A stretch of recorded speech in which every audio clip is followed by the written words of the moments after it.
오늘 사역자들의 삶 24번째입니다. 덕을 세움이라고 했는데 이것은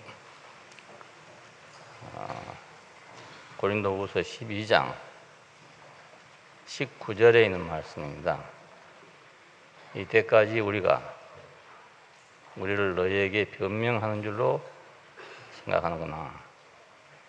우리가 그리스도 안에서 하나님 앞에 말하노라. 사랑하는 자들아, 이 모든 것은 너희의 덕을 세우기 위함이니라. 이 말씀 드립니다. 덕을 세운다고 번역을 했는데 사실은 이게 덕이라는 말보다 세운다는 뜻입니다. 세운다. 집을 세운다. 그 영적인 건축이다. 이런 말입니다. 그러니까 오히려 너희의 세움을 위해서 이렇게 번역하는 것이 더 맞는 것 같습니다. 너희의 세움을 위해서. 그 세움은 뭘 위해서 세운 거냐? 건축을 위해서 세우는 것이다. 그래서 어떤 사람들은 건축이라고 번역하고 있습니다. 기왕 덕이라는 말이 나왔으니까 그래 섞어서 얘기하려고 합니다. 새 언약의 사역자들의 삶은 궁극적으로 교회를 세우는 일입니다. 이스라엘의 사역자들은 이스라엘 나라를 세우는 일이 목표였습니다. 마찬가지로 새 언약의 사역자들은 뭘 다 해도 결국은 교회를 세우는 것입니다. 그러니까 교회를 세우지 못하면 새 언약은 그냥 개인적인 것으로 끝나 있기 때문에 너무 약한 것이 되고 마는 거죠. 그러니까 교회의 사역자는 그것을 교회를 세우는 거, 그걸 덕이라고 생각합시다. 덕에 대한 사전적인 의미는 도덕적이고 윤리적인 이상을 실현하는 그런 인격적인 능력이라고 되어 있습니다. 공정하고 남을 넓게 이해하고 받아들이는 마음이나 행동, 이런 것들을 덕이라고 합니다. 동양 사람들은 덕이라는 걸 아주 좋게 생각하죠. 그래서 많이 덕이라고 번역한 것 같습니다. 중국의 제왕학이라고 하는 대학, 노노명자 중용 대학, 이런 큰 책이 있는데 이건 제왕이 읽어야 될 책이랍니다. 왕들이. 거기서 그렇게 처음에 말하고 있어요. 대학의 도는 밝은 덕을 밝히고 밝은 덕을 밝힘으로써 지극히 선한 데 이른다. 이런 말로 시작합니다. 그러니까 제왕은 밝은 덕을 더 이렇게 밝혀가지고 세상에 내놓음으로써 지극히 선한 데 이른다. 그런 말이 되는 거죠. 이건 이제 왕이 백성 앞에 덕을 베풀면 그건 왕으로서는 최고로 선한 것이다. 이런 말이 되는 거죠. 중국 사람들은 제왕은 천명을 받은 사람이라고 생각했어요. 옛날에 옛날 황제들은 어떻게 해서 황제가 됐냐? 그것은 천명으로 된 거다. 하늘이 명한 것이다. 이렇게 생각했습니다. 그러니까 하늘의 명을 받아가지고 그걸 실천하려면 덕을 밝혀야 된다. 그래서 중국 통치의 중요한 개념은 통치자가 덕을 세우는 겁니다. 그게 아주 좋은 거죠. 우리도 처음에는 그랬을지도 모릅니다. 저기 신라 때 박역것에는 촌장들이 모여서 당신이 대표자가 되시오. 이래가지고 됐다고 안 합니까? 굉장히 좋은 전통인데 그것이 계속 갔더라면 얼마나 좋았겠어요. 근데 그렇게 안 하고 그 다음부터는 이제 막 싸우고 이래가지고 뺏고 이런 것이 되고 말았거든요. 그래서 마지막에는 아주 비참하게 됐습니다. 제왕이 덕을 세운다는 것은 표면적으로 보면은 그 제왕의 개인적인 덕성을 강조하는 걸로 그렇게 이해할 수 있어요. 근데 그 목적은 뭐냐면 그 중국 사람들이 생각하는 치국평천하, 나라를 다스려서 천하를 평안하게 한다. 그러려면 덕으로 해야 된다. 이런 말입니다. 무력이나 폭력이나 이런 것이 아니고, 서양에서는 이런 개념보다는 그 통치 기술 이런 데 치중을 했다고요. 근데 중국에서는 그 제왕의 덕을 생각했어요. 그래서 우리 삼국지에 나오는 그 유현덕, 항고조도 사실은 나라가 더 적었죠. 조나라나 오나라보다 적었는데도 중국 사람의 전통은, 정통성은 그 유비가 가지고 있습니다. 그것은 덕이 있는 왕이다 이거죠. 덕이 있는 왕이다. 덕으로 다스리는 것이 중국 사람들 이상입니다. 그래서 지금 공산주의를 해도 저렇게 하고 있는 이유가 바로 그런 그 정치 철학이나 정치 이상이 그러기 때문에 그렇습니다. 우리처럼 막 권력 다툼을 해서 어떻게 한다 이런 게 아니고 덕으로 다스리는 것, 치국평천하는 것, 백성을 평안하게 하고 사회를 평안하게 하는 것. 그런데 바울이 말한 바 덕은 무엇인가? 오로지 교회를 세우는 것입니다. 왕의 목표는 치국평천하였죠. 나라의 임금이니까. 근데 사역자의 목표는 교회를 세우는 거잖아요. 교회를 온전케 하는 거란 말이에요. 그러니까 교회는 그리스도의 지체로서 건축되는 한 몸입니다. 나라는 거기 속한 백성들로 이루어지는 하나의 건축물이라면 교회는 그리스도의 지체들로 이루어지는 하나의 몸이죠. 우리가 바벨탑 그러면 바벨론. 자, 그러면 이제 아담의 후예들은 자기들 생각대로 가가지고 어디로 가냐? 그럼 바벨탑을 쌓은 데로 갑니다. 바벨탑은 선악과를 먹은 인간들에 모여서 만들어 놓은 나라죠, 그러니까. 그것이 이제 지금 세상입니다, 알고 보면. 그래서 그 원리는 지금이나 그때나 똑같아요. 그 바벨탑 쌓는 것이 그때만 있었던 게 아니고 옛날 신화가 아니고 지금도 똑같이 사람들은 바벨탑을 쌓고 있는 겁니다. 그것이 목표예요. 우리가 높아지자, 강해지자, 우리 이름을 세상에 빛내자, 하늘에 오르자. 이게 지금까지 똑같잖아요. 그러니까 중국하고는 조금 다른 것 같아요. 제왕의 목표가 국가를 세우는 것이다. 그러면 사역자의 목표는 교회를 세우는 거죠. 그리스도의 지체들로 건축되는 몸인데 지체마다 각자의 특성이 있거든요. 근데 이 특성이 다 다르기 때문에 이게 한 몸이 될 수 없어요. 저절로 와가지고. 사역을 통해서 죽음과 부활의 생명이 공급돼야 이게 가능해진단 말입니다. 다 각기 다른 개체가 비록 그리스도의 지체들이 되긴 돼서도 저절로 와가지고 팔은 팔 붙을 때가 붙고 다리는 다리 붙을 때가 붙고 이렇게 되지 않는다 그 말입니다. 그래서 이것을 고르게 하는 것이 이제 교회를 세우는 일이죠. 팔은 팔에 붙게 하고 발은 다리에 붙게 하고 이렇게 적합한 자리에 연결하는 거예요. 그러면 이제 생명의 순환과 교통이 이루어지는 겁니다. 제자리에 모두 가야. 지체들도 자기 자리에 가야 이게 순환이 제대로 이루어지죠.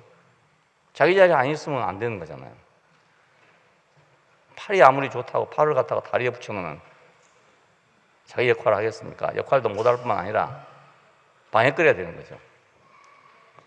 손가락 하나만 더 붙어 있어도 방해거든요. 육손이라는 사람 있잖아요. 육손.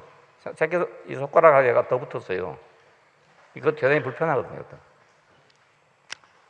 머리에 소원과 갈망이 있는데 그것을 채우려면 몸이 있어야 된단 말이에요. 그러니까 지체들의 목표는 몸이 되는 것입니다. 몸. 머리의 갈망과 소원을 채우는 몸이 되는 겁니다. 우리는 각자가 하나의 지체들이에요. 이 지체들은 뭐 때문에 있느냐? 머리의 소원과 목표를, 갈망을 채우는 것이다. 우리는 왜 있는가? 그리고 나는 왜 이런 특성을 가지고 있는가? 그것이 어떤 때는 남하고 연합하기 불편한 특성일 수도 있고 걸거치는 특성일 수도 있고 그래요. 그거 하나만 놓고 보면 의미가 없기도 하고 보기 싫기도 하고 이런 것들이 많이 있어요. 우리 몸에도. 근데 이것이 자리자리에 딱 맞으면 없으면 안 될 것이 된단 말입니다. 그러니까 우리 인생도 없으면 안 될 자리에 딱 놓여지면 그건 아주 아름다운 것이 되는 거고 중요한 것이 되게 되는 거죠. 사역은 뭘 하는 거냐? 이 지체들이 자기 자리에 붙게 하는 겁니다. 자기 자리에. 그래서 우리가 인생의 위치, 제 위치를 강조한 이유가 거기 있습니다. 자기 위치에 돌아가야 역할을 하게 되지. 자기 위치를 떠나면 역할을 못 한다고요. 아무리 좋아도 자기 역할을 못 해요. 손은 얼마나 편리하고 좋습니까?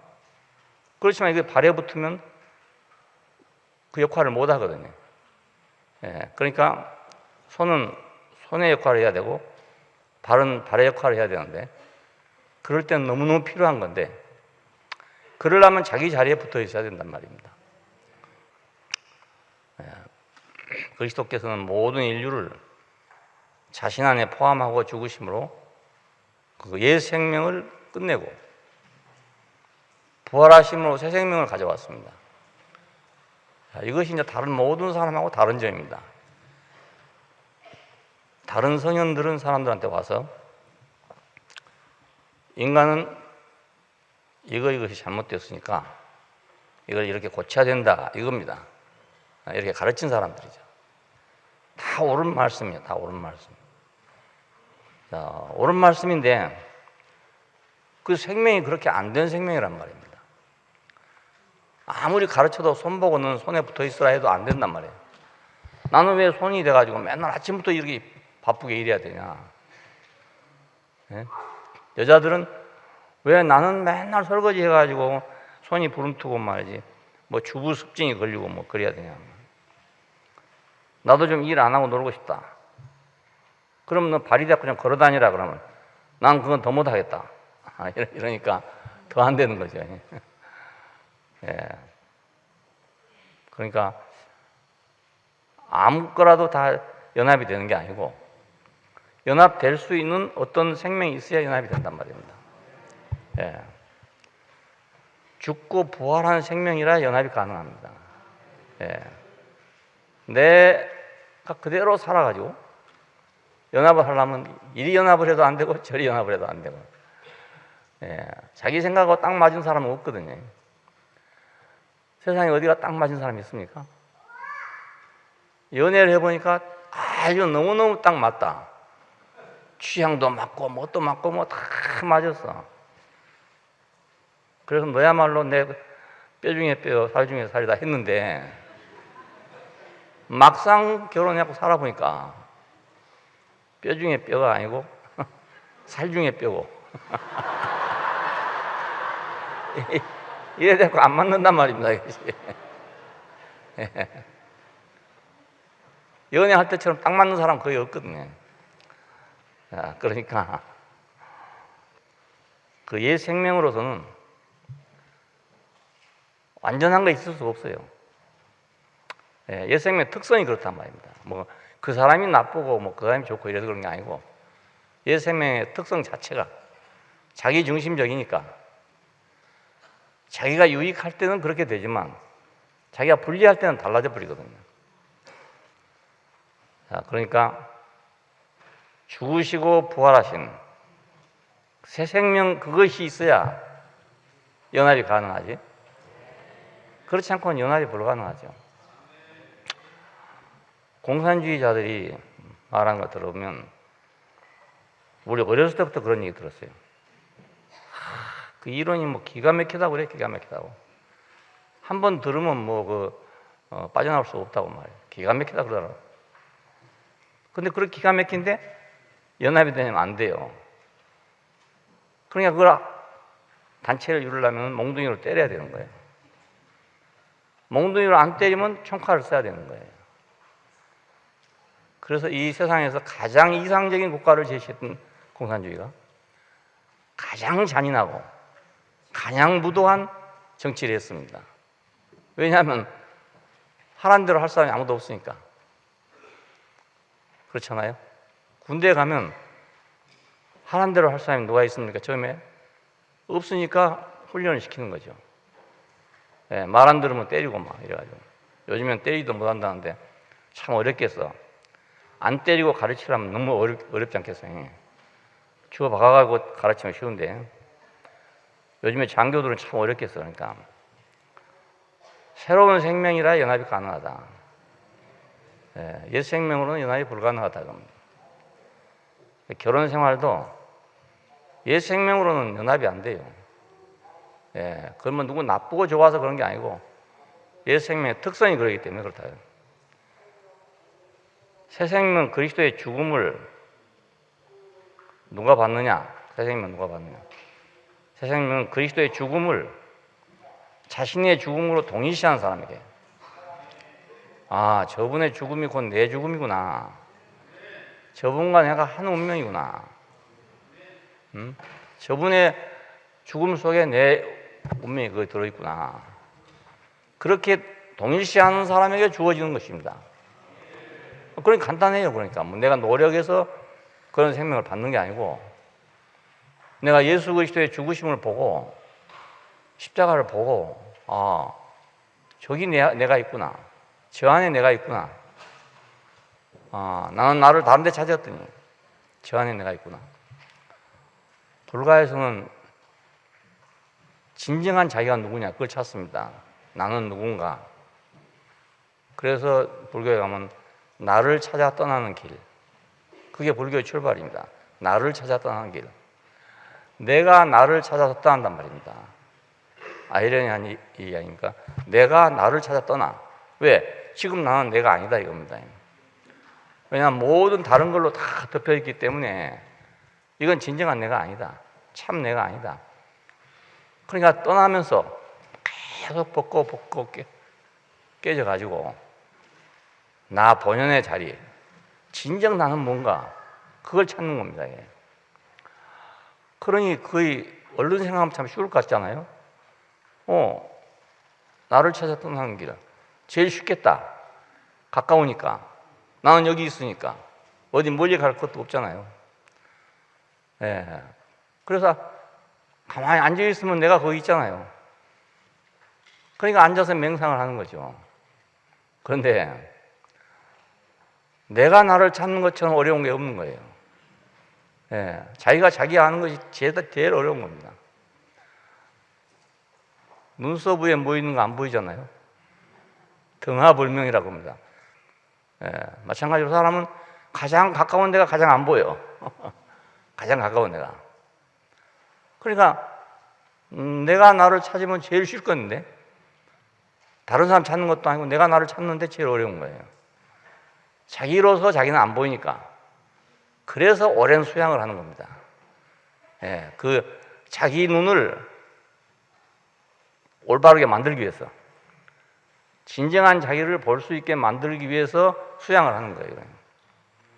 그런데 과연 진정한 자기를 볼 수 있는 눈이 만들어질 것인가? 역시 그것도 자기 생각 아니겠습니까? 나는 그렇게 생각해. 자기들은 그렇게 된다고 할지 모르지만 자기가 자기를 찾았는데 그 자기가 자기를 찾은 걸 어떻게 자기가 했습니까? 그러니까 고생을 하게 되죠. 평생을 고생하죠. 나도 그럴 뻔 봤잖아요. 내가 누군지 모르니까. 근데 십자가 앞에 가서 보니까 너무 쉬워요, 간단하고. 그게 바로 내가 있단 말입니다, 바로. 예, 나를 대신한 사람, 나를 표현한 사람, 예, 나 대신 거기 서 있는 사람. 예수님이 내 대신 죽었다 그럽니다. 난 옛날에 이걸 도무지 이해할 수가 없었어요. 어떻게 내 대신 죽었는가 생각했는데 이제 보니까 바로 내 대신 죽어 있는 거예요. 내 대신 죽어 있는 거예요. 그 사람이 바로 나란 말입니다. 자, 그러니까 보기만 하면 되는 일이에요, 이것은. 뭐 수양을 하고 눈 감고 눈 뜨고 할 리가 없단 말입니다. 그 사람들은 생각에 눈을 뜨는 거하고 감는 거하고 세상이 다르답니다. 왜냐하면 눈을 감으면 우주가 내 안에 있고 눈을 뜨면 내가 우주 안에 있대요. 그러니까 이게 이런 판에 내가 나를 어떻게 찾겠냐 말입니다. 여러분 정말 행운아들입니다. 행운아들. 예. 우선 그런 길이 아닌 쉬운 길로 들어왔다는 것 자체가 행운이에요. 그 길에 한번 들어서면요, 그 나올 수가 없어요. 예. 그 길대로의 어떤 길이 있기 때문에 나올 수가 없어요. 내가 20살 때 그 스님의 구원고를 받아들였더라면 난 지금 뭐 하고 있겠습니까? 나를 찾아 떠나가지고 난 누구냐 하고 평생을 찾고 있을 거란 말입니다. 근데 아무것도 몰랐지만은 난 예수 믿는 것을 따라왔단 말입니다. 나도 아무것도 몰랐죠. 몰랐지만 근데 그 길이 그 길이었기 때문에 노선이 그 길이었기 때문에 예수를 만나게 됐단 말입니다. 예. 그때 난 예수를 몰랐습니다. 하나님도 모르고 예수도 모르고 단지 그냥 교회 가는 것이 안 가는 것보다 좋기 때문에 갔어요. 예. 시골에서 교회가 처음 들어왔어.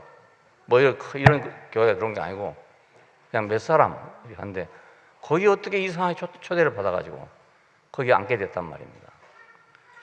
그것이 이렇게 행운이 될 줄 누가 알았겠습니까? 예, 그때 만일 내가 그 교회를 가지 않았더라면 절에 갔을 때 그 스님의 권고가 합당해 이었을지도 몰라요.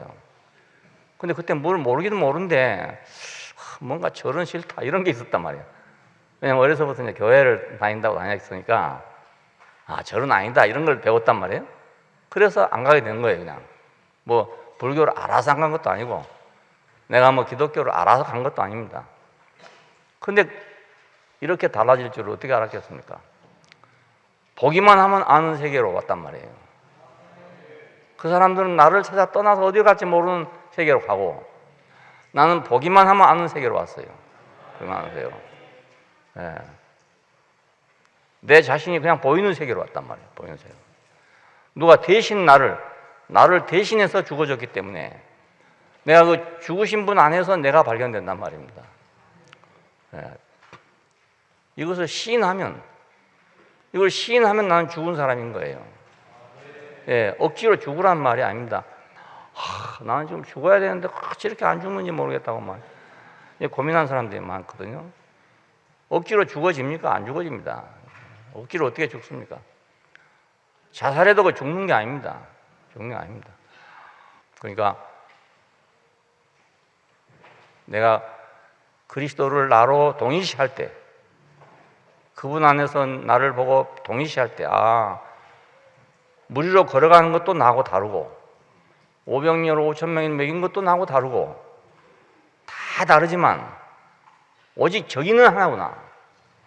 그런데 물 위로 걸어가는 분도 그분이고 십자가에 달린 분도 그분이지만은 참으로 그분 자신은 십자가에 달린 분이에요.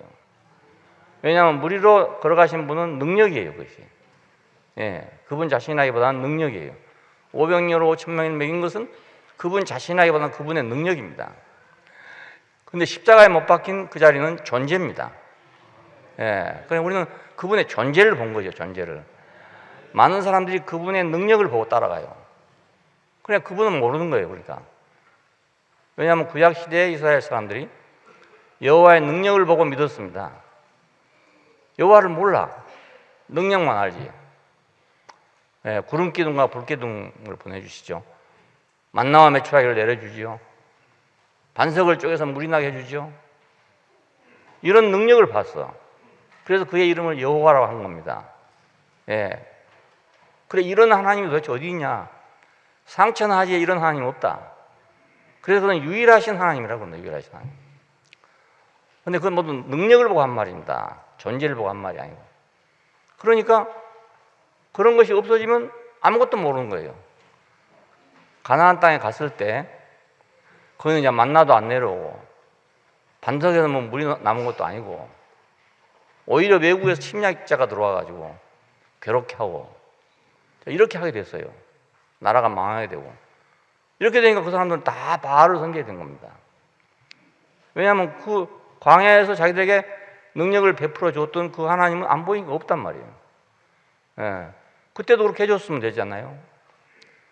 근데 안 해주니까 모르니까 그렇게 해주는 신을 찾아간단 말입니다. 유태인이 600만이 학살당할 때 그걸 건져주는, 구원해주는 신을 만났더라면 그들은 그 신이 여호와라고 생각했을 겁니다. 근데 자기들 그런 신을 만나지 못했어요. 예. 다만 역사적인 신을 지금 믿고 있는 겁니다. 역사적으로 옛날 우리 조상들한테 이렇게 했다. 그 하나님을 지금 믿고 있는 거예요. 그러니까 모르는 거지, 알고 보면. 모르는 거예요. 예수님께서 나를 본 자는 하나님을 보았거늘 하는 말을 왜 했겠습니까? 그래서 한 것입니다. 예. 못 보고 믿고 있으니까. 그 믿는다는 게 아니죠, 그러니까. 예. 보지 못하고 믿는 자들은 복이 있다 하는 말을 가지고 사람들은 이제, 예? 꼭 보고 믿는 거냐, 안 보고 믿는다, 이렇게 말하는데, 그게 아닙니다. 예. 실제로 그 존재를 보지 못했기 때문에, 그 능력을 보면은 믿어지지만, 능력이 없어지면 안 믿어진단 말이에요. 예. 그리고 이제 자기한테 재앙이 오든지, 뭐 이런 게 오게 되면, 마지못해 믿다가, 그것도 심해지면 버리는 거예요. 예. 안 그렇겠어요? 하나님 보이지 않고 자기한테는 보험이 되지 않고 자기한테는 재앙만 내려오고 그러면 내가 믿던 하나님 어디 갔냐? 없지 않냐? 이렇게 된단 말입니다. 그러니까 우리가 새 생명을 얻지 않으면 우리는 이 세계에서 벗어나지 못합니다. 예. 믿었다 안 믿었다, 믿어졌다 안 믿어졌다, 이 세계에서 벗어나지 못합니다. 근데 새 생명은 어떻게 얻냐? 그거 어려운 것 같잖아요? 그거 어려운 게 아닙니다. 예수님의 죽으심 안에서 자기가 발견되면, 예, 그러면 바로 새 생명이 온단 말입니다. 예, 바로 와요. 뭐 십자가에서 가서 못 박히라고 그럽니까? 어디 뭐 가서 죽으라고 그럽니까? 아니잖아요. 보기만 확실히 보라 이런데 그게 왜 두렵습니까? 그게? 그 두려울 일이 없잖아요. 예수님이 죽음을 보는 건데 왜 두렵냔 말입니다. 예. 잘못 알고 있기 때문에 그래요. 죽으라는 줄 알고. 죽으라는 줄 알고 두려워해. 그런데 죽으란 말이 절대로 아닙니다. 예. 성경에 어디도 죽으란 말이 없어요. 예. 사람들이 괜히 그렇게 생각하고 있는 거예요. 그러니까 그리스도의 죽음을 자신의 죽음으로 받아들이기만 하면, 동일시하면 새 생명은 차별 없이 공급되는 거예요. 뭐 이 사람 저 사람 가릴 것도 없고, 종교 가릴 것도 없고, 유태인 이방인 가릴 것도 없고, 예. 어떤 사람도 관계없이 다 새 생명이 주어진단 말입니다. 흙으로 빚어진 모든 인간에게는 다 생기가 들어갔어. 똑같은 이치인 거예요, 그게. 그러니까 이 지체들이 우리가 하나님이 불러놓은 지체들이죠. 예수를 통해서 불러놓은 지체들이죠. 그런데 이 지체들이 저절로 몸이 되지는 않는다. 예, 내가 아무리 그걸 보고 나는 예수 안에서 죽은 자구나 라고 내가 발견하고 내가 죽은 자로서 새로운 인생을 산다 하더라도 내가 저절로 몸이 되지는 않습니다. 여기서 사역자들이 필요해요. 사역자들을 통해서 말씀을 들으면서 그래서 연합이 돼. 그래서 그리스도의 몸으로 조성되는 겁니다. 어떤 사람들은 자기가 구원을 받았다는 사람이 많아. 근데 자기 혼자예요. 자기 혼자 구원. 그러니까 혼자 구원이니까 결국 어디로 갑니까? 내세로 가는 거죠. 예? 혼자 구원이니까 갈 데가 없어요. 내세밖에 갈 데가 없어요. 왜냐하면 지금 답이 없으니까. 혼자 구원받아야 답이 없어. 그러니까 내세로밖에 갈 데가 없어요. 자, 그래서 여기서 사역자의 어떠함이 중요한 역할을 담당해야 됩니다. 사역자에 따라서 그냥 내세를 바라보는 사람도 있고, 사역자의 어떠함에 따라서 지금 그걸 맛본 사람도 있고, 사역자에 따라 달라요, 이것이. 집을 짓기 위해서는 산에서 나무를 가져왔습니다. 그렇잖아요? 나무를 가져왔어. 근데 그 나무가 저절로 집이 되지는 않습니다.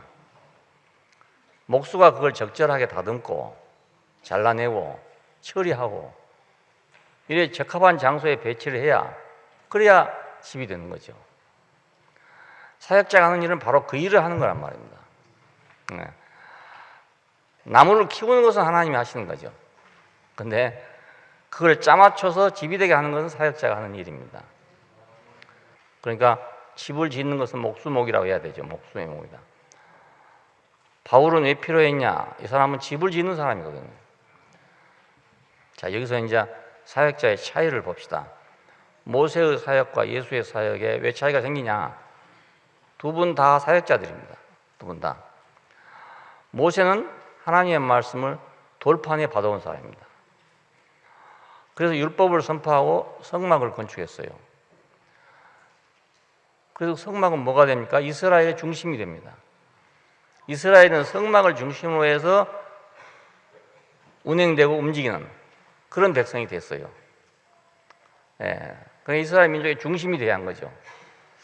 이스라엘이 존재하는 한 모세는 가장 위대한 선지자입니다. 그래서 예, 이것이 모세의 사역이고 옛 언약의 사역이고 또 모세 사역의 핵심이기도 하고 그렇습니다. 예, 그게 모세의 핵심이에요. 돌비를 가져와서 그것에다가 성막을 짓고 그리고 율법을 선포한 것, 이것이 이스라엘 민족의 모든 것의 모든 것이에요. 그러니까 모세는 위대한 사람이죠. 이스라엘에서 위대한 사람이죠. 예수님이 왔을 때 그러잖아요. 모세는 이랬는데 너는 뭘 해주겠냐, 이런 얘기 자꾸 합니다. 네가 모세보다 크냐, 이런 얘기도 늘 하게 됩니다. 왜냐하면 그들에게서 모세는 너무 위대한 사람이니까, 더 이상의 사람이 없으니까. 그런데 예수께서는 말씀이 육신이 되어 우리 가운데 장막이 됐답니다. 예, 모세는 돌비를 가지고 와서 장막을 만들었는데 예수는 말씀이 육신이 되어 우리 가운데 장막이 되었답니다. 예, 이게 다른 점이죠. 그래서 말씀이 육신이 되신 그분이 교회의 생명이 됐어요. 자, 이것은 새 언약의 사역이고 예수의 사역이고 예수의 사역의 핵심입니다. 모세하고 뭐가 다르냐? 모세는 돌비에다가 하나님의 말씀을 받아온 사람이고 예수는 그 말씀이 자기 육체가 된 사람이고 그렇단 말입니다. 예, 이 차이입니다. 그러면 이제 돌비에 가져온 하나님의 말씀은 이스라엘을 만들었다. 그러면 말씀이 육신이 되어 우리 가운데 오신 분은 교회를 만들었잖아요. 그러니까 교회는 뭘로 구성되냐면 말씀이 육신이 된 인격으로 구성된단 말입니다. 예, 율법이 있어도 되는 거 아니지. 그러니까 예, 율법 아무리 있어도 교회가 되지는 못해. 율법으로는 이스라엘까지 된다. 이스라엘까지, 이스라엘 민족 그까지 되지만은 그 이상은 될 수가 없어요. 그러니까 교회는 어떤 법으로 만들어진 게 아니다는 걸 알 수 있죠. 또 어떤 교리로 만들어질 수 없다는 걸 알 수 있죠. 야, 어떤 지식으로 교회가 만들어질 수 없다는 걸 알 수 있잖아요. 이스라엘은 교리로, 율법으로, 제도로 만들어질 수 있지만 교회는 생명으로밖에 만들어질 수 없다. 예. 근데 오늘날 이제 교회들이 빗나가가지고 교회도 교리의 바탕 위에 세워진다.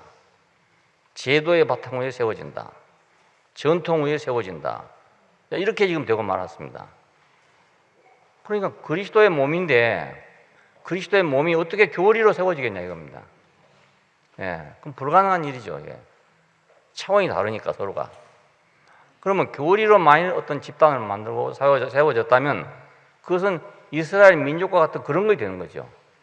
네, 교회가 되는 게 아니고 이스라엘 민족과 같은 그런 집단이 되는 거란 말입니다. 교회는 이스라엘 민족과 같은 그런 집단하고 다른 겁니다.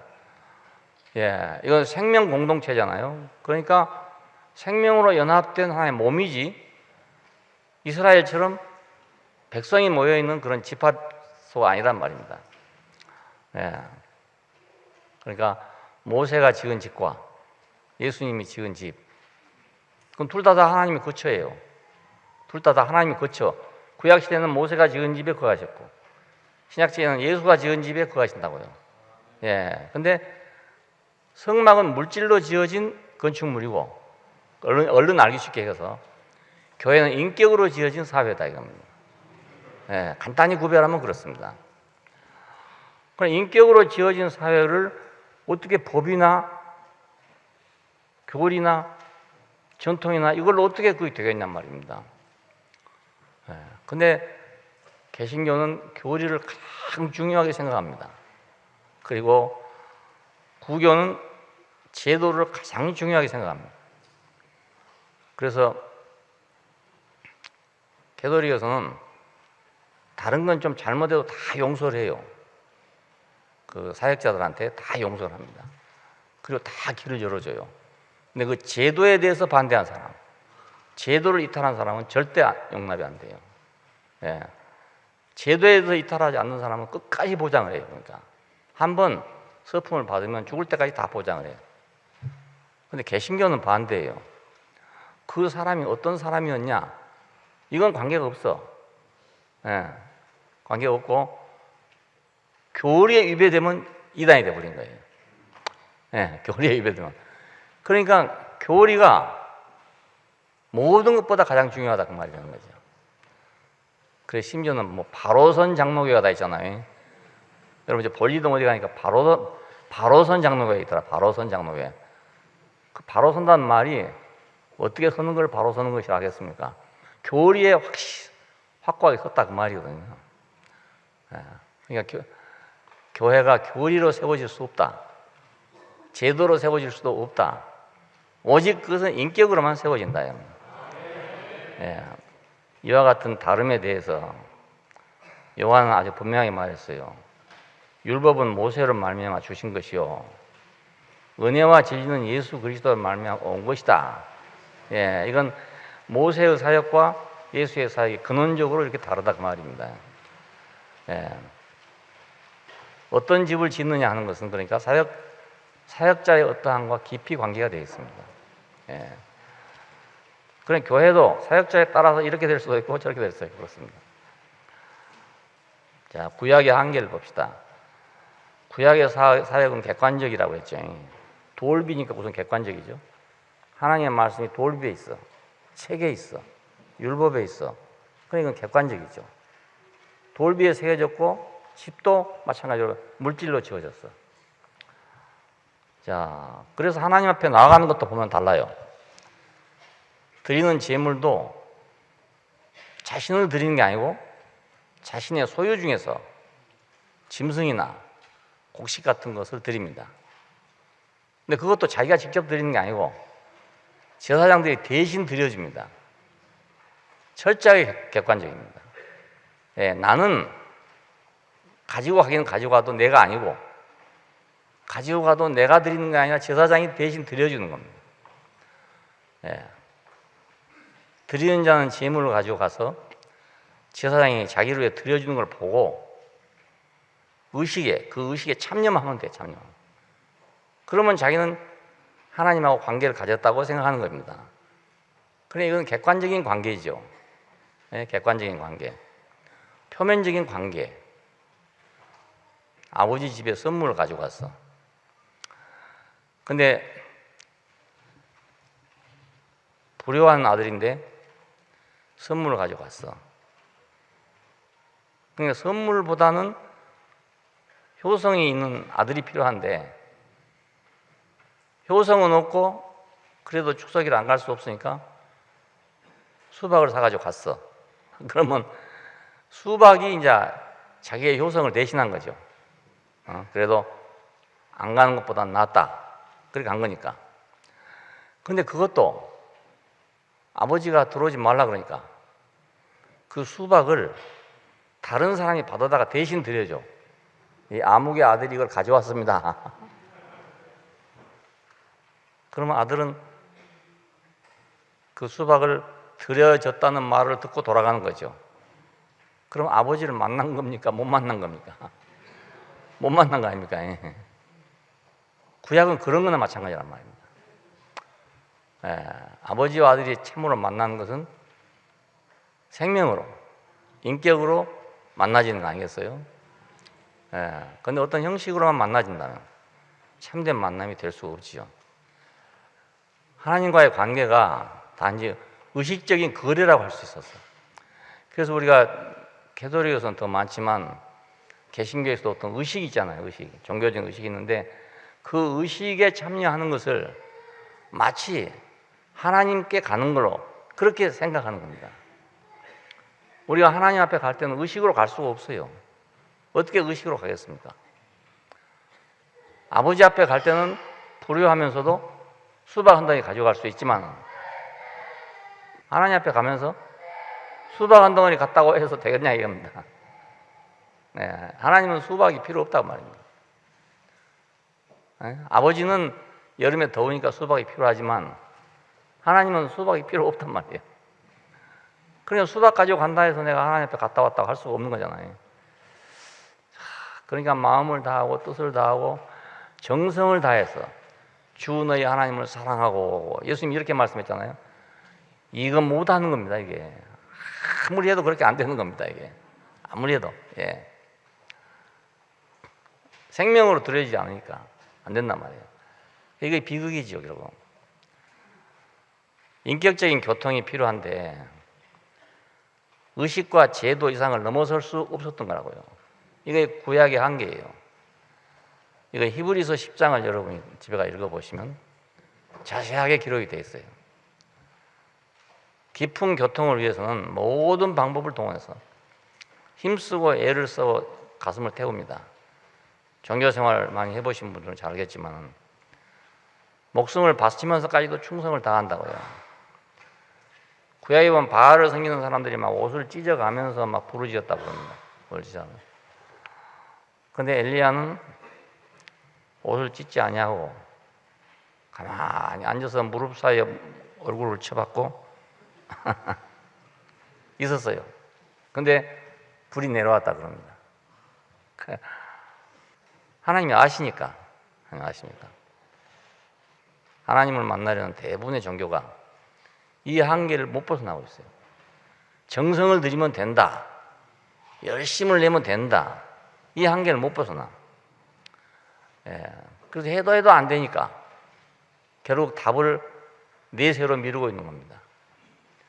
해도 안 되니까 해도 답이 없으니까 내세에 가면 답이 있다. 지금 그렇게 한 건 내세에는 복을 받을 것이다. 이렇게 해답을 미루고 있는 겁니다. 이 길은 가인과 아벨로부터 시작했어요. 현재까지 계속하고 있는 거예요. 가인과 아벨이 제물을 가지고 왔잖아요. 거기서부터 종교가 시작됐습니다. 내가 아닌 다른 걸 가지고 온 거, 거기서부터 시작됐어요. 현재까지도 지금 계속되고 있어요. 사람은 그럴 거라. 뭔가 자기 자신은 안 보이고 하나님 앞에 가려니까 그렇게 될 수밖에 없잖아요. 이런 비극을 해결하기 위해서 하나님께서는 새 언약을 제정하신 것입니다. 옛 언약을 갖고 안 되겠다. 도저히 돌비밖에 안 되는구나. 이 한계를 넘을 수 없는 인류를 위해서 하나님께서는 새 언약을 제정하신 겁니다. 새 언약이 공연이 온 게 아니고 내 법을 저희 생각에 두고 저희 마음에 기록하리라. 예레미야 31장 31절 보면 내 법을 저희 생각에 두고 저희 마음에 기록하리라. 돌판을 주니까 안 되는구나. 그러니 돌판이 아닌 신비에다가 그걸 새겨야 되겠다. 이것이 이제 새 언약에 대한 약속이거든요.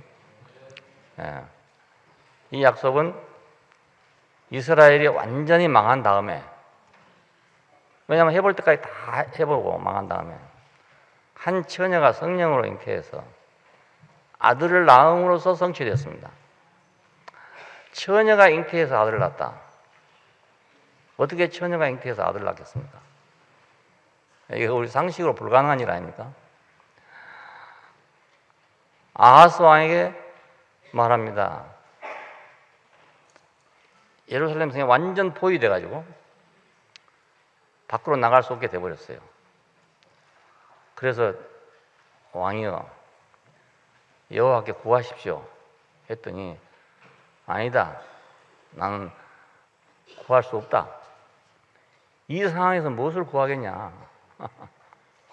이 상황 하나님도 어찌 할 수 없다. 내가 구한다고 되겠냐? 이거 안 되겠다. 그래서 이 말이 나왔어. 처녀가 잉태하여 아들을 낳을 것이고 그 이름을 임마누엘이라 할 것입니다. 이 말이 그래서 나온 말입니다.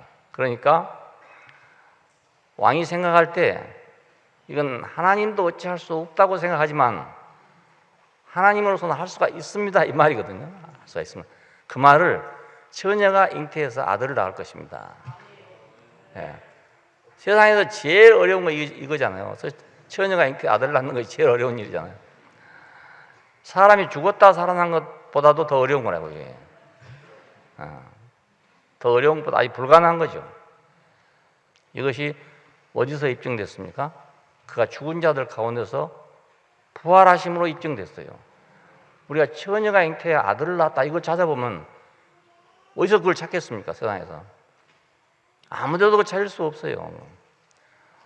그러니까 성경은 전부 이렇게 어떤 은유로 그렇게 표현되고 있습니다.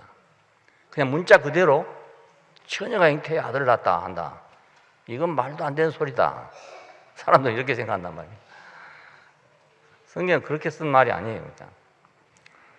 처녀가 잉태하여 아들을 낳았다 하는 것이나 십자가에서 죽은 자 가운데서 살아났다 하는 같은 말이란 말이에요. 같은 말. 예수님이 이걸 친히 입증을 했어요. 죽은 자들 가운데서 부활하심으로 하나님의 아들로 인정되셨으니 그럽니다. 그리고 교회가 세워짐으로 만천하의 증거가 됐어요. 십자가에 죽은 사람으로 인해서 교회가 세워졌단 말입니다. 그 만천하의 예수가 증거된 거예요. 바로 처녀가 잉태되어 아들을 낳는 이 사실이 증거됐다 그 말입니다. 우리가 그러니까 교회 안에서 교회를 통해서 처녀가 잉태하여 아들을 낳는 걸 보는 거죠. 그냥 문자대로 봐갖고는 볼 수가 없어요. 시인의 마음이 필요합니다. 시인의 마음이. 교회가 세워짐으로써 만천하에 입증되었다. 그러니까 사역자들은 덕으로 교회를 세운다. 그러므로 새 언약의 사역자들은 교회를 온전하게 하기 위해서 덕을 세움으로 만민에게 증거해야 된다. 이스라엘이 옛 언약의 증거라면 교회는 새 언약의 증거입니다. 그러나 예수님이 죽었다가 살아났다는 사실을 지금 무엇이 증거하겠냐? 교회가 그것을 증거하는 겁니다. 그럼 교회가 없다면 증거가 안 돼 또. 예수님이 죽은 자 가운데 살아나지 않았다면 처녀가 잉태해 아들을 낳았다는 것이 증거가 안 돼. 증명이 안 돼. 근데 죽은 자 가운데서 다시 나서 부활하심으로 말미암아 처녀가 잉태해 아들을 낳았다 하는 것이 증명이 됐단 말이에요. 근데 부활하여 죽은 자 가운데서 다시 살아나 부활하셨다 하는 것을 누가 증거하겠냐? 이건 교회가 증거한단 말입니다. 우리가 만일 부활이 없다면 그렇다면 교회를 뭐하러 다니겠냐? 바울이 그래요. 우리가 만일 부활이 없다면 우리 한 일이 다 헛일이다 이거예요. 다 헛일이다. 부활이 있기 때문에 우리는 맹수와 싸우기도 하고 사람들한테 핍박을 당하기도 하고 오만 고난을 다 당하면서 우리는 이 일을 전해왔다 이겁니다. 부활이 있기 때문에. 그 말은 늘 새롭게 살아나기 때문에, 죽은 자 가운데는 늘 살아나기 때문에. 지난주에도 말씀드렸죠. 죽은 자가 살아난 걸 본단 말입니다. 교회 안에서. 신기해요 그거. 어제까지 죽은 사람이 오늘 살아나가지고 팔팔 살아있어. 팔팔 살아있어. 어제까지 수산시장에서 말입니다. 그 학고짝에 있던 그 고기가 말이지. 오늘 바닷가에서 생생하게 살아서 움직인단 말이에요. 그게 부활이지 뭡니까 그게. 네. 그러니까 우리가 부활도 문자대로 생각해가지고 어디서 사람이 죽었다가 살아나는가 찾아다니면 아무데도 못 찾지요. 못 찾지. 오늘 지금 살아가는 걸 보면 돼요. 교회가 그 증거입니다. 그러니까 이스라엘은 옛 언약의 증거였어. 옛 언약이 없었으면 이스라엘은 그렇게 만들어지질 않습니다. 그 백성이 어떻게 그렇게 살겠어요? 그 지금까지도 이스라엘이 존재하는 것은 그 옛 언약이 있었기 때문에 존재합니다. 그 사람들 지금의 그 자랑도 그거예요. 우리는 이런 백성이다 이겁니다. 우리는 이런 백성이다. 우리는 홍해를 육지같이 건너온 백성이다. 우리는 40년 동안 만나와 메추라기를 먹어온 백성이다. 우리는 반석이 쪼개져서 나오는 샘물을 먹은 백성이다 이겁니다. 우리가 뭐 항웅 자손이라고 합니까? 우리 자랑하려 해봐도 안 되잖아요. 요즘에 지금 증산도에서는 막 그거 자랑해보려고 오만 방법을 다 동원해갖고 역사 연구를 해갖고 막 이상한 역사를 가지고 와서 막 얘기하더라고요. 근데 우리가 뭐 환단일기라든가 뭐 황웅이 뭐 어떻게 됐다고 하는 그 얘기를 우리 조상의 뿌리로 생각하는 거예요. 뿌리로. 그걸 선전하려고 지금 상생방송에서 증산도 방송에서 계속 해요. 그걸 도전이라 해가지고 큰 책을 만들어 놨고요.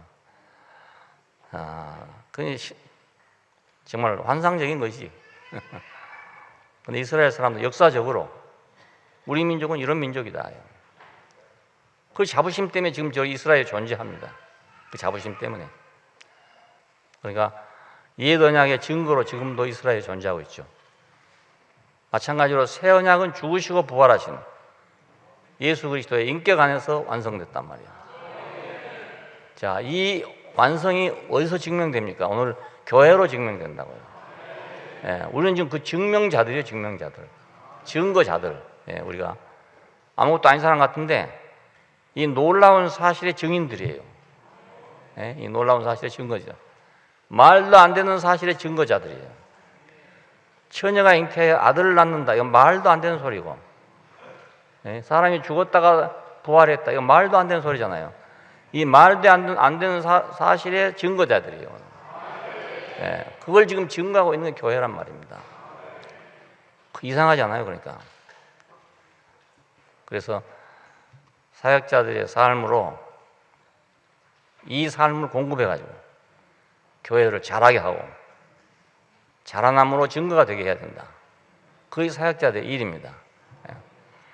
바울은 여러 가지 환난으로 인하여 근심하고 고통을 당하였으나 오히려 교회를 위한 염려로 더욱 근심한다 이렇게 말하고 있습니다. 뭐 40에 하나 감한 매를 뭐 4번인가 맞았다고 그럽니다. 우리 그 한국에서는 엎드려 놓고 막 때리잖아요. 그거 맞다가 죽는다 하더라고요.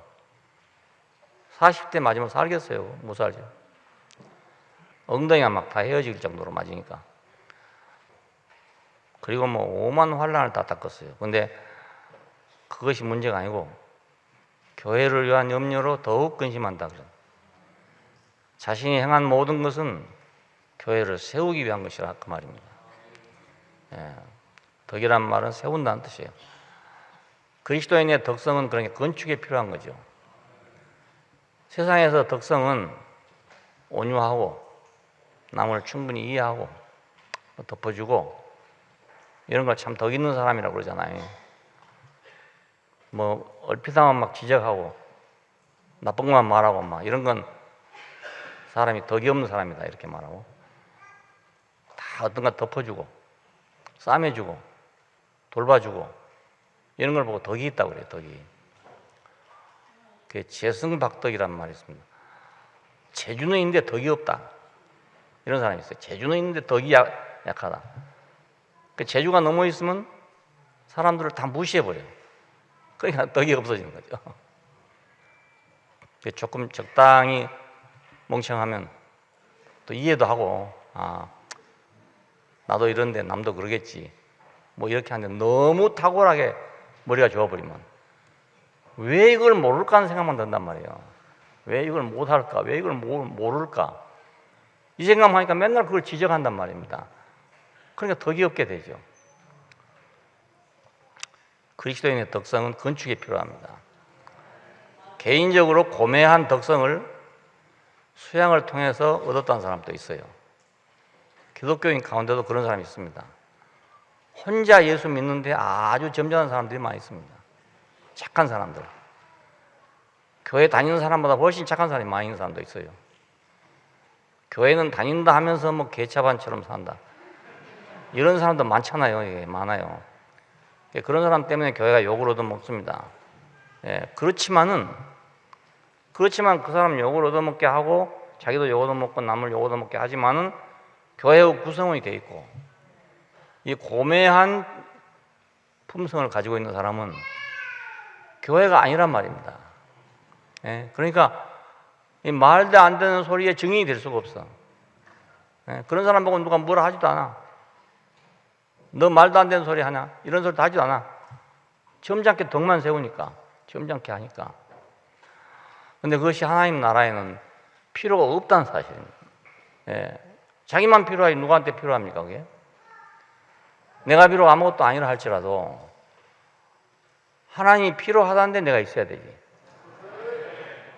하나님이 찾아도 없는 데 있으면 무슨 소용이 있습니까?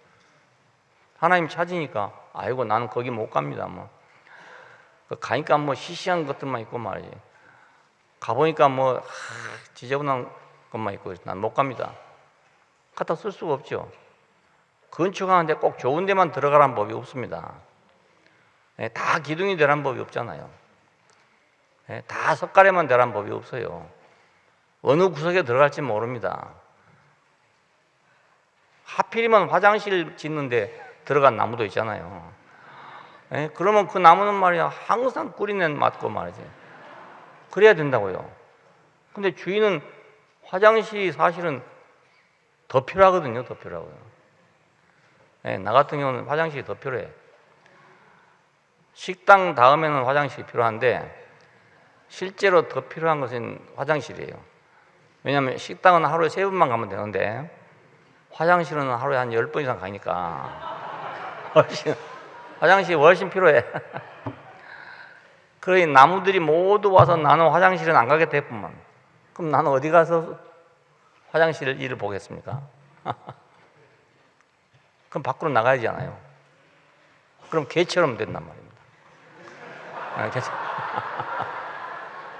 그러니 주인 생각은 안 하고 지 생각만 해가지고 말입니다. 요즘엔 뭐 벽돌로 뭐 집을 짓고 이러니까 하지만 그 벽돌도 그렇죠. 뭐 기왕이면 뭐 안방 벽돌이었으면 좋겠다. 왜 하필 화장실 벽에 벽돌이 되냐? 이렇게 될 수 있잖아요. 네. 주인의 필요에 쓰여지는 것이 아름다운 것이고 주인의 필요에 쓰여지는 것이 유용한 거다 이겁니다. 예, 그러니까 수양을 통해서 얻어진 덕성은 개인적으로는 존경을 받을지는 몰라. 하지만은 개인의 한계를 벗어나지 못한다면 말입니다. 그게 나쁘단 말이 아니고 그 한계를 못 벗어나면 사회를 위해서도 교회를 위해서도 다 같이 무용지물입니다. 예, 이 사회에서도 마찬가지거든. 이 사회도 그런 식으로 생활하게 되면 이 사회도 쓸모없는 사람이 되어버립니다. 예, 교회는 더군다나 그렇고요. 제왕이 백성의 평안을 염려한다면 덕을 밝혀서 지극히 선한 데 이를 것이고 사역자가 교회의 평안을 염려한다면 건축을 세워서 온전함에 이르게 될 것이란 말입니다. 자, 우리가 다 사역자가 아닌데요 이렇게 말할지 몰라요. 근데 우리가 다 사역자들입니다. 왜냐하면 우리는 다 교회를 건축하고 있는 사람들이에요. 옆에 사람하고 다 건축을 해야 돼요. 자, 그런데 옆에 사람과 건축을 하면 내가 온전해지는 거예요. 내가 남과 연합하면 내가 온전해지는 거예요. 손해본 것처럼 생각되잖아요. 아이고, 뭐, 나는 맨날 손해만 본단 말이야. 이렇게 생각이 쉬워요. 그게 아닙니다. 내가 건축에 참여해서 내가 건축을 돕게 되면, 한 사람이라도 건축을 하도록 돕게 되면, 어떤 사람이 지금 뭐 이렇게 됐다. 그 사람 어떻게 하니 건축에 참여시켜야 되겠다. 그래서 내가 거기 가가지고 그 사람한테 건축에 참여하도록 이렇게 우리가 얘기를 한다면 내가 온전해진단 말입니다. 내가 온전해져요. 네, 그런 사람은 자기가 온전해져요, 먼저. 왜냐하면 남에게 그렇게 하려니까 자기가 온전해질 거 아닙니까? 엄마가 아기를 낳으니까 부지런해질 수밖에 없어, 아기 때문에. 예? 아기를 낳으니까 사랑하는 사람이 될 수밖에 없어. 아기를 낳으니까 자비로운 사람이 될 수밖에 없어.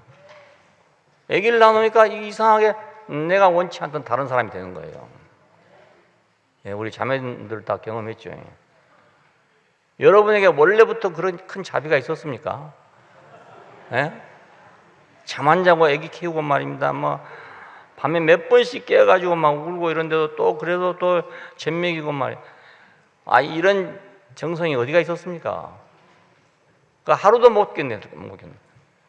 예? 그런 거 하라고 그러면 하루도 못해, 하루도 못해. 그런데 이게 자식을 낳으면 저절로 그렇게 하게 돼. 그러니까 우리가 자식을 낳은 것이 나한테 힘들고 괴로운 것만 있는 게 아니고 나를 온전하게 해준단 말입니다. 예, 내가 그렇게 하기 때문에. 그렇잖아요? 선생님이 돼도 그것도 자기를 온전케 하는 거야, 여러분. 학생들을 올바로 가르치려고 할 것 같으면 자기가 올바라야 되거든요. 비록 집에 돌아가서는 싸울지라도 학교에 와갖고서는 그렇지 않은 사람처럼 해야 되잖아요. 네, 그렇지 않은 사람처럼 하는 그것만도 얼마나 복입니까? 네, 안 그러면 맨날 찌그리고 살 텐데 학교 와서까지 찡그리고 살 수는 없잖아요. 거기 와서는 계속 묻는 얼굴로 아이들을 대해야 할 거 아닙니까? 그거 얼마나 복입니까? 그래. 네. 내한테 웃을 수 있는 기회를 줘서 감사합니다. 사랑할 수 있는 기회를 줘서 감사합니다. 이래야 될 일이거든요. 그러니까 우리가 순 안에서 예를 들어서 어떤 사람이 정말 저렇게 연합이 안 되고 지멋대로 돌고 이렇다고 생각하면 에이 저거 없었으면 쓰겠다 이런 생각도 들잖아요. 근데 그런 식으로 없었으면 좋겠다 해서 없어지면요 아무도 없어집니다. 자기 혼자 남게 돼. 자기 혼자 남게 돼. 그러면 누구 잘못입니까? 자기 잘못이죠. 참 이상해. 그러니까 우리는 무엇을 세우면서 온전해지는 거예요. 내가 교회를 세우면서 온전해져요. 왜냐하면 한 사람이라도 내가 아까워 살리려고 하니까 내가 그런 사람이 된단 말이에요. 우리 대구교회 자랑은 그거잖아요. 어떤 사람이 뭐 조금만 뭐 해도 말입니다. 막 200% 자랑을 해.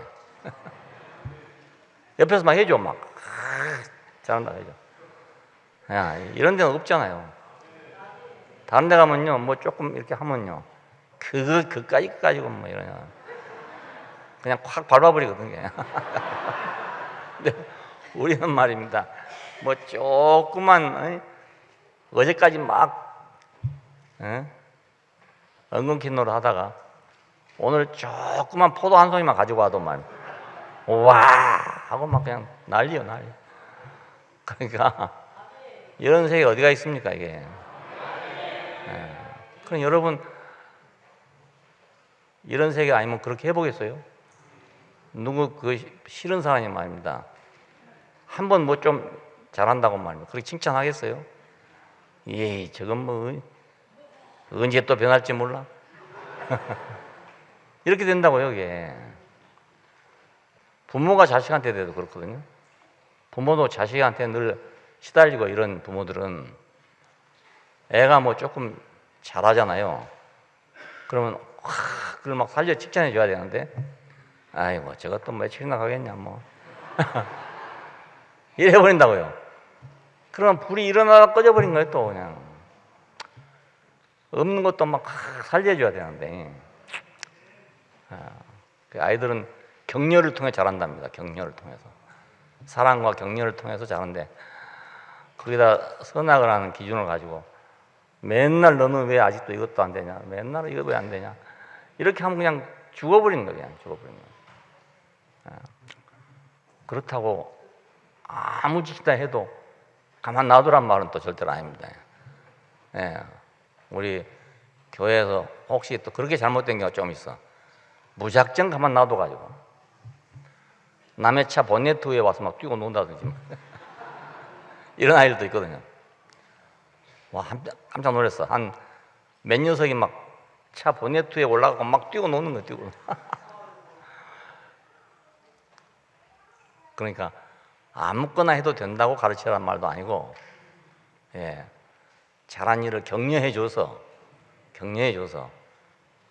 잘하는 것에 재미를 느껴야 된단 말이에요. 아이들도. 예, 그 격려를 받아야 된다. 맨날 뭐라 하면 하려고 하는 마음이 있다가도 없어져 버리고만. 아이들은 격려를 먹고 자란다. 예, 제왕이 백성의 평안을 염려하면 그 왕은 좋은 왕이 되는 거죠. 후세의 길이 빛나는 이름을 가진 그런 왕이 되는 거예요. 중국에서는 그 주나라의 문왕과 무왕 두 형제가 있는데 그 두 사람이 이제 아주 성군으로 이름이 났어요. 예. 형이 하다가 동생한테 물려줬어 그냥. 그러니까 아주 어진 임금들이죠. 어진. 중국 사회에서 가장 존경받는 왕들이 그 두 사람이에요. 문왕과 무왕. 그리고 그 문왕과 무왕을 낳은 분이 임당이래요. 임자. 그래서 율곡 선생의 어머니 호가 사임당이에요. 사임당. 그 문왕과 무왕을 낳는 그 어머니를 사모한다 그 말입니다. 예, 그러니까 그분한테서 율곡 같은 사람이 나오겠죠. 예, 그 문왕 무왕의 어머니를 사모한다. 그래서 사임당. 신씨니까 신사임당. 예, 그래서 율곡 선생의 어머니가 됐어요. 제왕은 백성의 평안을 염려하면 자기가 위대해져. 마찬가지로 우리는 교회의 평안을 염려한다면 내가 새로운 사람이 돼. 예, 내가 온전한 사람이 되게 된다고요. 맨날 자기 일만 염려해가지고 되니 안 되니 해봐요. 죽을 때까지 안 돼요. 그게 언제 일 다 하고 죽은 사람이 있겠습니까? 예? 일 다 하고 죽은 무덤이 없다잖아요. 한이 없는 무덤이 없답니다. 그러니까 다 뭔가 부족해. 근데 교회를 염려하는 마음으로 사는 그 마음, 그것은 자기를 온전하게 만들어줘요. 예, 세우기 위해서 염려하는 사람, 이 사람 자기를 온전하게 해줘 먼저. 예, 그게 복이죠, 그것이. 예. 저도 생각하면 내가 만일 그런 자리에 있지 않고 그런 일을 안 했다면 난 뭐 있어도 그만 없어도 그만하는 사람 아니겠어요? 뭐 별난 사람이 아니고 지극히 평범한 사람이니까 뭐 있으나 없으나 마찬가지 사람이 돼요. 근데 어떻게 이렇게 중요한 직책을 맡겨줘가지고 내가 그렇게 생각하지 않을래도 않을 수가 없게끔 만들어놨어. 예. 근데 내가 그 안에서 온전해진 것 같아요. 예. 그러니까 여러분이 전도를 해서 누구를 교회를 데리고 온다. 그것만 해도 여러분에게 그런 복이 와요. 왜? 전도를 해서 데리고 왔으니까 그 사람을 내가 항상 돌봐야 될 거 아닙니까? 그냥 데려다만 놔두고 나몰라라고 돌아다니면 안 되거든요. 예, 전도하고 데려다 놨으면 내가 또 돌봐야 된다. 뒷도 봐주고 돌봐줘야 돼. 그러려면 내가 좋아진다니까요. 내가 온전한 사람이 되는 거예요. 새신자반 있잖아요. 새신자반. 근데 얘기를 가끔 들으면 아주 재밌더라고요. 그 새신자반이 너무너무 재밌어. 그러니까 아이들 키우는 것처럼 재밌는 거예요. 그게. 아이들은 재밌잖아요. 아이들 키우는 거 재밌어. 순수하게 그냥 들어온 사람들이니까, 때묻지 않고 들어온 사람들이니까 아주 재밌대요. 누구든지 그러니까 복음에 관심을 가지고 교회에 관심을 가지고 덕 세우기를 힘쓴다면, 그러면 자기가 복을 받게 돼요. 여기 덕이란 말이 오이코도메라는 말인데, 이 오이코란 말이, 오이코스라는 말이 집이란 뜻이거든요. 그러니까 집을 세운다 이런 뜻이에요. 집을 세운다. 그래서 이거 영적인 건축이다 이렇게 발전할 수 있습니다. 영적 건축이다. 그래서 이것이 교회 건축이다 이렇게 발전할 수 있습니다. 바울이 말할 때 쓴 말이 이 말인데 우리말에서 덕이라고 번역을 했다고요. 덕이라고. 영어 성경에서는 어떤 데는 뭐 강화시킨다 이런 말을 썼더라고요. 강화시킨다. 수랭트 한다. 강화시키는 거다 이렇게 번역한 데도 있고 뭐 여러 가지 번역을 해놨어요. 근데 다 모두 교회 개념이 없는 것 같아요. 교회 개념이 없는 사람들이 번역을 해놨어요. 그러니까 건축이라는 개념이 안 나오죠. 근데 교회 개념이 있는 사람들이 이걸 건축이라고 번역을 했습니다. 우리도 이제 자세히 보니까 이건 세운다. 너희의 세움을 위해서라고 번역 안 하면 이 번역이 정확하게 안 되는 거예요. 너희의 세움을 위해서. 그러니까 너희의 덕을 세우기 위해서 이렇게 해놨어요. 너희에는 소유격이고 덕을 할 때는 목적격을 썼단 말입니다. 그러니까 너희의 뭘 위해서라고 할 것이 없잖아요. 그래서 너희의 덕을 세우기 위해서 이렇게 번역해놨는데 이건 개인적이고 그 중국 동양 사람의 사상에 의해 가지고 덕을 세운다 이렇게 번역을 했습니다. 사실은 교회를 세운다는 뜻입니다. 이건 옆에 사람을 세운다, 오늘 순을 세운다 이런 말로 해석하는 것이 더 정확한 말입니다. 세운다. 오늘부터라도 교회 안에서 나는 사역자다 이렇게 생각하세요. 그래서 한 사람이라도 나로 인해서 낙오된 사람이 없고, 한 사람이라도 나로 인해서 상처받은 사람이 없고, 오히려 내가 그렇게 낙오된 사람들을 위로하고 격려하고, 그래서 건축 안에 깊이 들어오도록 그런 사역자라고 생각하면 그날부터 내 생활이 달라질 거란 말입니다. 오늘부터 달라져 갖고 다음 주부터는 계속 달라질 거예요. 계속.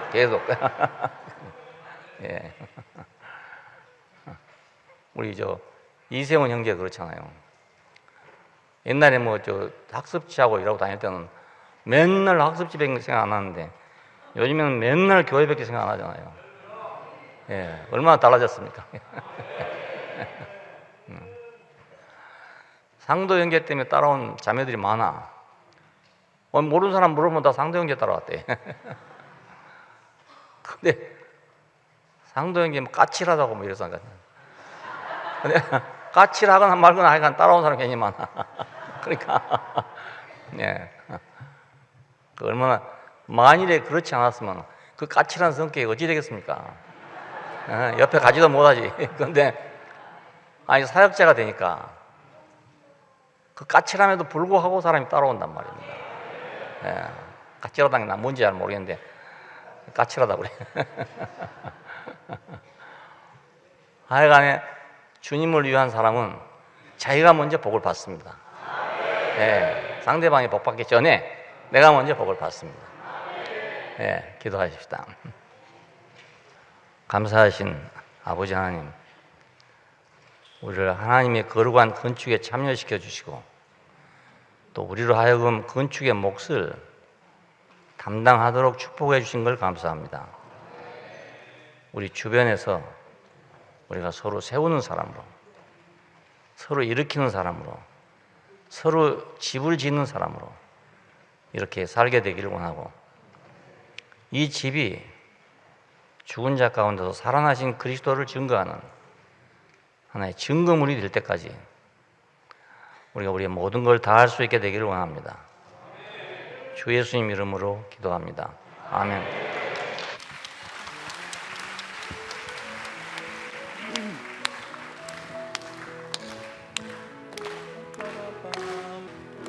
주님 안에 삶은 행복해. 그의 아름다운 인격을 통해 새 사람 안에서 새 가족 이루고 아름다운 교회 안에 살게 돼. 우린 정말 행복한 사람. 주의 진실하신 인격을 인해 그 안에 있는 것 모두 다 누리고 주님의 나라 안에서 살게 돼. 오 교회 하나님 거할쳐서 예수 살아나는 곳 아름다운 생명의 동산. 우리는 하나님 나라 제사장 되어 영화롭게 주의 집 건축해. 교회 안에 삶은 신선해. 예수 운명으로 구속된 백성, 새로운 한 사람 하나 된 새 인류, 하나님의 갈망 채워 완성돼. 우리 서로 사랑할 때에 주의 신비하신 능력 나타나 사망을 패하고 세상을 정복해 하나님 나라 더 빨리 다가와. 오 교회 하나님 거할쳐서 예수 살아나는 곳 아름다운 생명의 동산. 우리는 하나님 나라 제사장 되어 영화롭게 주의 집 건축해. 오 교회 하나님 거할쳐서 예수 살아나는 곳 아름다운 생명의 동산.